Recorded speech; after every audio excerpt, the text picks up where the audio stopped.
What a headshot! What a head! How's it, guys? This is Dayvy, FPL, and welcome back to the Fantasy Premier League video here on my channel. Now in this video, I'm going to bring you guys my own team selection and my own transfer plan heading into the upcoming Game Week 11. Hopefully Game Week 10 was a good one for you. As we always do, we'll be looking at the kind of game week that's just happened from our own perspective. But as I did mention, hopefully it was a good game week for you guys, as over on FPL Twitter, I did see some pretty dismal scores. Some pretty great scores as well, depending if you guys did own a certain Reece James as I did. But heading on to that to kind of review, we then will be touching on our transfer plan, which is a little bit mixed up after the incorporation of those Spurs assets that have a nice fixture swing in game week 12. Conte signing for them, which has kind of put everyone's focus on those Spurs assets, and we'll be discussing if I'm going to be kind of looking at them in at least the next couple game weeks. So that's something you guys are interested in. Sit back, relax, and let's get straight into it. So first of all, I want to give you guys the usual reminder, as I always do through these team selections. European football, the Champions League, Europa League, and then Conference League are all taking place this midweek. Last night we had Chelsea playing, which was quite an interesting lineup, to be honest. We had both Reece James and also Ben Chilwell both being benched. So I'm expecting both these players to feature in the starting 11 against Burnley in Game Week 11. There has been some talks about maybe a Ben Chilwell missing out just because Marcos Alonso might be preferred due to his increased height. That height difference isn't too much, but as you guys know, you're always going to be putting 6 foot instead of 5 foot to 9 or whatever it is. I'm a little bit rusty on the American metrics in terms of height, but you guys are kind of understanding what I'm saying. The height difference isn't too much, but in the past, Tuchel has actually mentioned that he has played Marcos Alonso due to him having an increased kind of height on those set pieces. Burnley a side that usually are going to be kind of pumping balls in. They're going to be crossing it to their forwards, so maybe you do want an increased height, but the way Ben Chilwell has been playing at the current moment, I don't think he'll be benched just for that kind of height difference. But I do think that if you guys are going to go for one or two of them, I would definitely go with Reece James over Ben Chilwell, just because the stats are looking slightly better for Reece James. And as I mentioned earlier on, he's nailed to start this weekend against Burnley. In terms of the rest of the Chelsea lineup, it's going to be quite hard to predict the centre-backs. I'm kind of hoping that maybe Azpilicueta does start, because Thiago Silva has now started 3 games in a row, and I don't really know his kind of longevity over these games. And because he's slightly older and slightly more injury prone, maybe Tuchel won't opt to start him against Burnley on the weekend. In terms of the other game, United, or should I say Ronaldo FC, yet again CR7 kind of clutching it for United. In terms of the overall lineups, the only thing that might change is that Rafael Varane went off with a suspected hamstring injury. Don't really know if it's a new injury or maybe it was just kind of a reoccurrence of the previous injury they did have. But nevertheless, that's going to mean that United defense is looking slightly worse than it probably was in Game Week 10. But if you guys do own a Harry Maguire, a Luke Shaw, I don't really know why you still do own them. And all I can say is good luck for Game Week 11. Coming up tonight though, we do have the Liverpool lineup, which I think should be pretty set and forget. But in terms of the Man City lineup, will be quite interesting to see if maybe a Cancelo or a Diaz does get rested for our own personal team. Europa League and Conference League coming up tomorrow, but we kind of have suspected this at the start of the season, that there'll be heavy rotation in these leagues, so I wouldn't be putting too much focus on them unless you do have a player that's going to be featuring. But if you guys don't really want to focus on the European football, what you guys can do is just join me in the deadline stream coming up on Friday night. Please remember, it is a Friday night deadline for Game Week 11. And I'll be giving you guys all the latest injury news, as well as the most up-to-date transfer plan or team selection that I can. I know that we haven't actually done a deadline stream over these past 2 game weeks, so I'm looking forward to kind of returning to the deadline stream. And hopefully I see you guys there, as we always do, usually an hour before the deadline. Unless it's not much to talk about, then we sometimes do 30 to 45 minutes. But I'm pretty sure that this Game Week 11, we got quite a lot to talk about, so maybe an hour before the deadline is where you guys can expect me to be live. You guys can either turn those YouTube notifications on by hitting the bell notification past the subscribe button, or what you can do is put my Twitter notifications on, as I'll be posting when I do go live in terms of the deadline stream. But now going on to our Game Week 10 team review, as we always do in these team selections. So in terms of the Game Week 10 team, we managed to amass a score of 53 points, which is above the average. I don't really know the exact average points, but it was relatively low for Game Week 10, unfortunately. But kind of the main star of that 53 points, and basically the player that scored most of that, is going to be Reece James, who scored a massive 21 points. Now those 53 points above the average, no hits taken, managed to get us a little bit of a green arrow of about 100k places. And we're currently sitting just below that 380k mark. In terms of game week 10, I always did say through the team selections in the previous couple game weeks, game week 10 is kind of the game week that you guys should look at your rank, and that's going to give you quite a good reflection of where you are at. And currently at 380k, I'm a little bit disappointed. I thought that we could have got off to a little bit of a better start, but considering our disaster not captaining Salah, I think I have to take this rank, and we have to just move over these next couple game weeks and try and get as high as possible between now and that game week 38 deadline. If you guys aren't happy with your rank, don't really worry about it. As I always say, my second half of the season is when I kind of clutch up, and I'm pretty sure that you guys will have the exact same with those double and those blank game weeks. Starting off with the bench, we did have one correct decision this game week 10, and that was to start Ben Foster over Robert Sanchez, only amassing 1 point there against Liverpool, which is a little bit expected, but I did think that Brighton put off a relatively good showing against Liverpool, especially in that second half. Unfortunately, they did concede 2 goals, which is why Sanchez only got 1 point, as he also didn't get too many save points in that second half. We then had a trio of 0 pointers from Azpilicueta, Mbeumo, and then also Douglas Luiz. So Douglas Luiz, actually a little bit of an unsuspected injury there, didn't even feature for Aston Villa on the weekend. And then we also had Mbeumo, who was on the bench after coming back from that hamstring strain, but he didn't feature at all. With Azpilicueta, that was a little bit expected after also coming back from a slight injury, but I really would have liked for him to play, as he did outperform Townsend, who came on for only 2 points. Starting off in goal, we do have Ben Foster with 2 points. Watford overall aren't looking that strong, so I didn't have much faith in Ben Foster to get any points, but only conceding 1 goal if memory serves me right, but unfortunately not too many save points on the Watford end as well. The rest of the back 4, we kind of had 1 strong performer and then 3 really bad performers. Going to start off with the bad side of things. The Man City assets have definitely not been performing since I brought them in on that wild card. Cancelo and Diaz are rotating between 2 points and 1 point. Cancelo's chance to get 2 points here, with Ruben Diaz only getting 1 point, conceding a goal to Crystal Palace. However, they did end up losing that game 2-0, so can't really be too mad about that, as Crystal Palace definitely showed from an attacking point of view that they are quite strong. A little bit of a weird place currently with these Man City assets. Don't really know what to do with them. Should I take them out? Should I not? I think the easy fixtures are definitely kind of faded away, and they have some tough fixtures coming up. But I mean, with that Man City defense, maybe against the tougher opposition, they'll be slightly better than against the weaker opposition, just because that possession might be slightly shared more. And then finally, Trent Alexander-Arnold with only 1 point. Was overall a little bit disappointed with how Liverpool played against Brighton. The first 20 minutes were sensational. They were kind of playing tiki-taka football, absolutely sensational football there. I am a Liverpool fan, so I mean, I was super disappointed when we managed to kind of choke that 2-0 victory, and Trent Alexander-Arnold unfortunately not getting a clean sheet or any attacking returns. But now that we got the kind of the bad side out of it, we can focus on the shining light of Game Week 10, which is going to be Reece James. I mean, just imagine if I didn't have Reece James for Game Week 10, I think my score would have been absolutely terrible, and I would have got quite a big red arrow. But no, Reece James starts against a Newcastle, also scores 2 goals and gets a clean sheet, and then obviously getting maximum bonus points. I mean, I can't really remember when last a defender did score 2 goals. I think Cancelo last season against West Brom came up near to that 21 points. Might have even got more than that, but definitely 2 goals is something that I'll take along with a clean sheet. Reece James actually took those goals quite well, so I'm expecting this kind of goal scoring form to continue at least for the medium term, and definitely from a long term point of view, I think that it'll definitely be my lineup or my starting 11 for the foreseeable future. It's a little bit unfortunate if you guys did manage to kind of bring in Azpilicueta, Rudiger, or maybe a Ben Shaw, but I wouldn't really kind of hinder those moves too much on one game week. Over the long term, those moves will probably prove quite useful, and I think that Ben Shaw maybe next week will score quite a few points. It seems like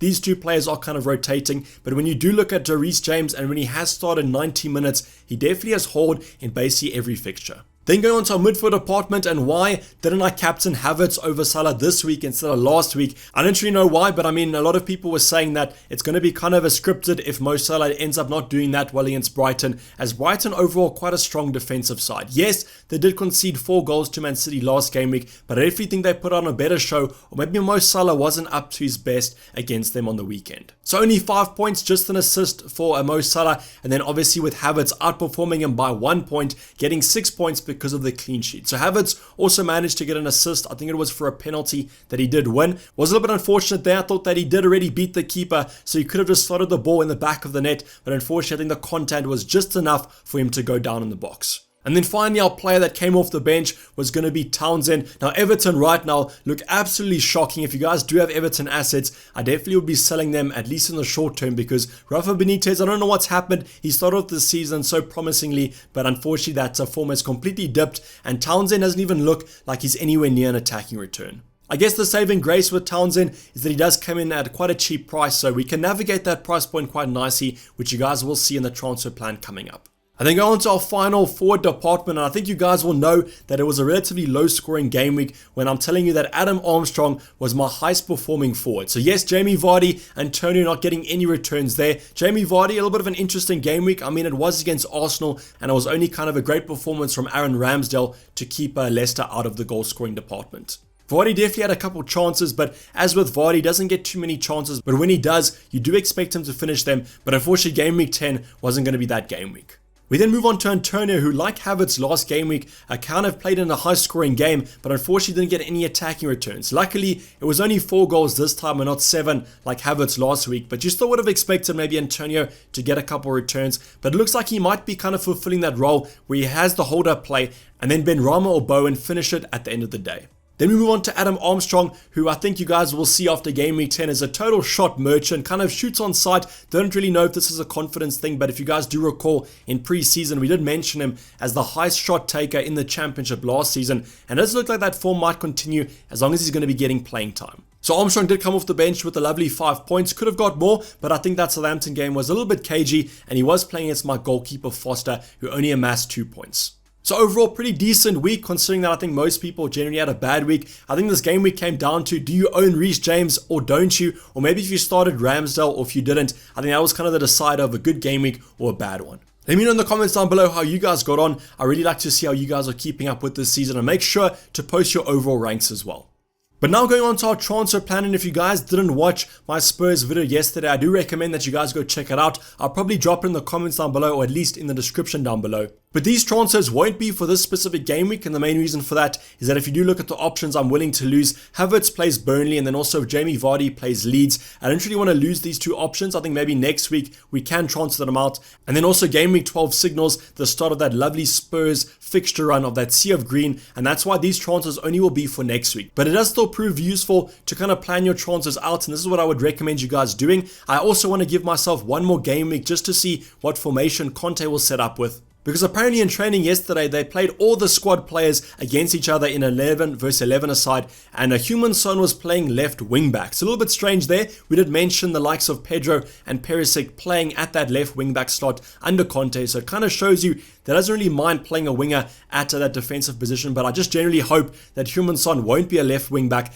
and I would really like to see him play in the front too if possible. So one more game week's time will give us enough insight into what we want to do with our transfers, but the current plan is to either do Havertz and Ruben Diaz out for Heung-min Son and then Manquillo. So Manquillo is a little bit of a placeholder here. I just needed kind of a playing defender at 4.1. There might be some other options to go for. Maybe one more game week's knowledge will prove quite useful in that situation. But this transfer I'm slightly leaning more towards just because of Kai Havertz. Obviously with Romelu Lukaku and Timo Werner scheduled to come back after the international break, which will be after game week 11, so just before game week 12. And I think Kai Havertz will definitely lose his spot as he hasn't really been performing that well at that kind of false 9 or 9 position. So that's kind of a perfect upgrade to do, and I really don't mind losing Ruben Diaz, as it does mean kind of shifting the formation around, and I really do want to get Heung-min Son in for that lovely run of fixtures. But the other transfer that we can also do is going to be Jamie Vardy and Ruben Diaz out for Harry Kane, and then we'll be able to afford someone slightly more expensive in that defensive department, coming in at 4.8 million.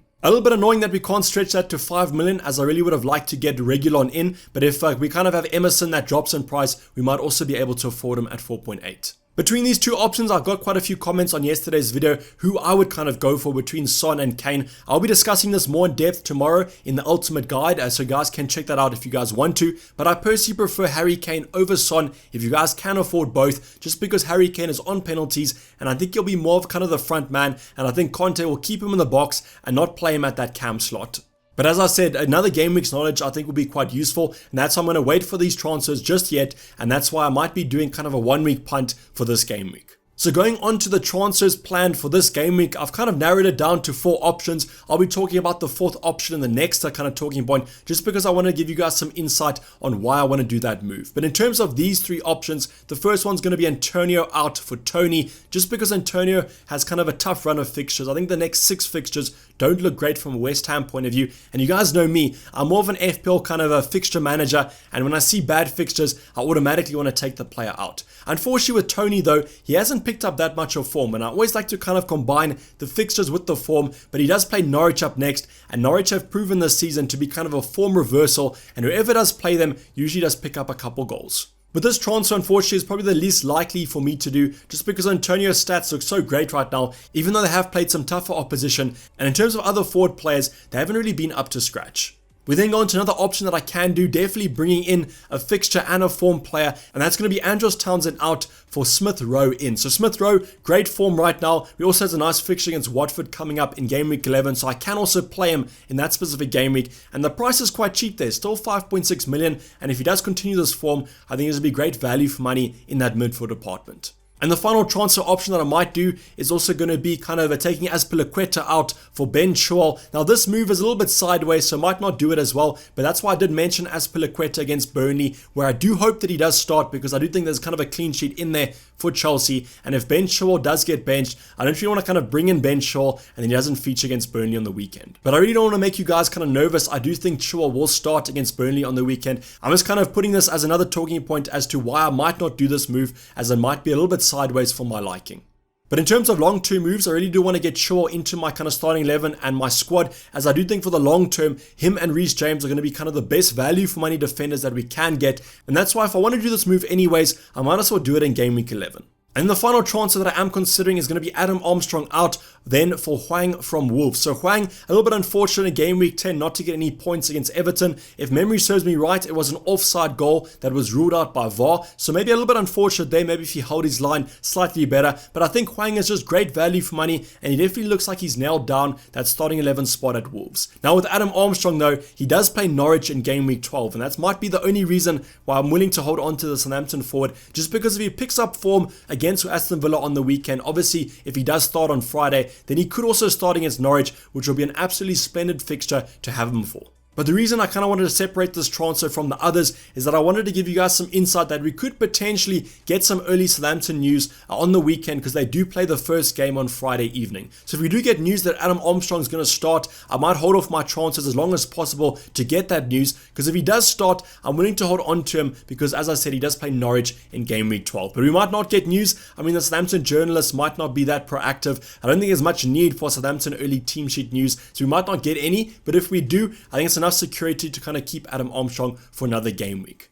But if he does get benched, I think that Hwang could be a great transfer to bring in, because Wolves have some lovely fixtures coming up. I think they play Crystal Palace this game week, and then I think they play Norwich in game week 13. So I might kind of play Armstrong for game week 11 and game week 12, and then bring Hwang in come game week 13. But let me know in the comments down below which transfer you guys do favor. Maybe wait for that comment, maybe look at my starting 11, see how my team selection is currently setting out, and then drop it down below what transfer you guys think that I should do. And now moving on to the Game Week 11 team, and as you guys can see, relatively good fixtures here, going for a 4-3-3 lineup, just because I don't really favour the back five when Man City do face United. I'm going to start off with the bench there, because there are some bench players that I might want to actually start. Starting off with the Foster against Arsenal, no need to kind of play him. I think that Arsenal should probably put a couple past Watford, and we also don't really know when Ben Foster's not going to feature, and Bachmann will come back into that starting 11. Townsend against Spurs, although Spurs haven't been the greatest defence, I think that Conte will get off to quite a good start, and I'm pretty sure everyone in that starting 11 will want to put in a good shift, just to show the manager that for the foreseeable future, he can rely on them. Diaz is kind of my only option that I'm willing to kind of bench in terms of my defenders, just because from a centre back, the attacking threat isn't that strong, and I do think that United City game might be quite cagey, although United have made a habit recently of conceding quite a few goals. And the final player, Douglas Luiz, always going to kind of be on my bench most game weeks, third place, and now that he is kind of injured, I'm definitely going to be benching him for game week 11. But now going on to my starting 11, and in goal, we see the return of Sanchez from Brighton with a lovely fixture against Newcastle at home. So I'm really hoping that Brighton can get back on these clean sheets, and at least Sanchez can rack up a couple save points, because I think he's kind of due a nice little haul after Ramsdale's haul in game week 10. The back four also looks quite strong. I think the only kind of fixture that I'm a little bit worried about is going to be that West Ham game for Trent Alexander-Arnold, because that Liverpool defense hasn't been that strong. But maybe tonight against Atletico Madrid, they might keep a clean sheet, and that might fill them with confidence facing a really hot West Ham side in game week 11. With Trent, always does have that attacking threat, and if memory serves me right, against West Ham, they kind of love to counter-attack against West Ham, and maybe Trent could get an assist for a Mo Salah goal, which would be absolute gold for my own FPL team. Cancelo against United, I'm playing him. Unlike Diaz, does have a little bit more of an attacking threat, and I do think that Cancelo will start on the weekend because Pep won't want to lose to United after the kind of form that United have shown over these past couple game weeks. Our final two defenders are really the team that has the best fixture, in my opinion, out of my starting 11, and that's going to be Reece James and Azpilicueta against Burnley. Now, I really do hope that Azpi does start. I do think Reece James will, considering the attacking threat that he does offer, and also he is a little bit taller than maybe Chilwell, so I do think that Reece James is nailed to start, but Azpi might not play at that right centre-back slot. But if Thiago Silva is out of the lineup, I think that Tuchel likes to play one of those leadership kind of options, and that's something that Azpi does have a chance of starting on the weekend. So for me, it's a little bit sideways to take Azpilicueta out, considering that he does have a good chance of a clean sheet and maybe some attacking returns off those set pieces if he does play 90 minutes. Our midfield department, I must say, has some nice fixtures on paper. Mo Salah, our captain. I just think that Mo Salah is going to be the set and forget captain, at least for the next couple of game weeks. However, I really am kind of itching to go for Havertz again, or maybe even go for a Jamie Vardy against Leeds. But unfortunately, I'm going to be playing it safe this week against West Ham. Liverpool do like to score, although West Ham, this is kind of a new West Ham that we have seen this season and last season. So I think that they might put up quite a test for Liverpool and Mo Salah as a whole. But we then go on to Mbeumo against Norwich, and I do think that Mbeumo will play as long as he is fit. Maybe wait for that press conference coming up on Thursday or Friday. But I think after the kind of loss against Burnley, they want to get back to that good starting 11 that they have had over these past couple game weeks. I think that's going to be Mbeumo up front with Ivan Toney. Norwich is a great fixture to have, probably the best fixture on paper, and this is going to be a home game for Brentford, and at home, they usually like to put on a show. And the final midfielder to go for is going to be Havertz against Burnley. Now, Havertz's form isn't great. I think only an assist, and then he did score in the Champions League or the League Cup, if my memory serves me right. But I think against Burnley, there is a chance that he does score, and I really do hope that he pays off this patience, as he was a little bit of a punt over these last 3 game weeks. And the final 3 options to talk about, already spoke about Jamie Vardy against the Leeds. I think this is a great fixture on paper for him. We'll monitor the Europa League game that Leicester do play, as he probably won't feature in that, but I think that he will play on the weekend as long as he's not injured. And I think against Leeds, that defense isn't looking too strong, and I am backing Jamie Vardy to get back on the scoring side of things in game week 11. Adam Armstrong currently playing in my starting 11. As I said, we might get some early team news there. And if I don't make a transfer, I probably would prefer playing Armstrong over someone like a Townsend on my bench. But if I do take Townsend out for someone like a Smith Rowe, I probably will bench Adam Armstrong, just because I think if all the Southampton forwards are fit, I don't think Armstrong plays in that starting 11. And the final play to talk about is going to be Antonio against Liverpool. Now, if Liverpool do concede, which I'm pretty sure they might in game week 11, I think Antonio has a great chance of that. And that's just because I think Antonio, after that kind of a video he made about Van Dijk and saying that he's stronger than Van Dijk, has kind of a chip on his shoulder in this one. And I am expecting him to potentially do quite well against a Liverpool side that haven't been that strong defensively. But overall, the starting 11 does look quite strong. I'm really hoping for another green arrow, and I wouldn't really mind a 21-pointer from Reece James yet again. As I mentioned, Salah's going to be the captain for this week, but I really want to kind of play a little bit Maverick. But I think after kind of getting burned in game week 9, I'm a little bit scared of that. But if you guys are captaining someone else, let me know in the comments down below, and I will probably give you a like and a comment. But this is basically wrap up the video, guys. Hopefully you did enjoy it. Please don't forget to like it if you did, and subscribe if you have not subscribed yet. I'll be seeing you guys for the ultimate guide tomorrow, and also the deadline stream coming up on Friday evening, morning, or afternoon, wherever you guys are around the world. I'm going to be signing off. It's been Dayvy FPL, and I'm out. Cheers. Bye.